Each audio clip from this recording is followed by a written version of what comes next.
সরকারি আধা সরকারি স্বায়ত্তশাসিত প্রতিষ্ঠান, রাষ্ট্রত্ব ব্যাংক, সরকারি মজুরিপ্রাপ্ত বিশ্ববিদ্যালয় এবং রাষ্ট্রত্ব শিক্ষা প্রতিষ্ঠানের কর্মকর্তা কর্মচারীদের বেতন ভাতা পুনর্বিন্যাসে বিভিন্ন মন্ত্রণালয়ের সচিবদের সঙ্গে বৈঠকে বসছে জাতীয় বেতন কমিশন।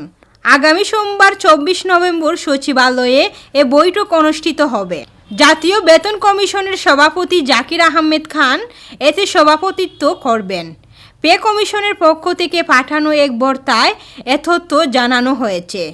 এতে বলা হয়, সরকারি আধা সরকারি স্বায়ত্তশাসিত প্রতিষ্ঠান, রাষ্ট্রত্ব ব্যাংক, সরকারি মজুরিপ্রাপ্ত বিশ্ববিদ্যালয় এবং রাষ্ট্রত্ব শিক্ষা প্রতিষ্ঠানের কর্মকর্তা কর্মচারীদের জন্য বিদ্যমান বেতন ভাতা ও অন্যান্য সুবিধা পর্যালোচনাপূর্বক সুপারিশ প্রণয়নের লক্ষ্যে জাতীয় বেতন কমিশনের সঙ্গে বিভিন্ন মন্ত্রণালয় বিভাগের সচিবদের সভা অনুষ্ঠিত হবে।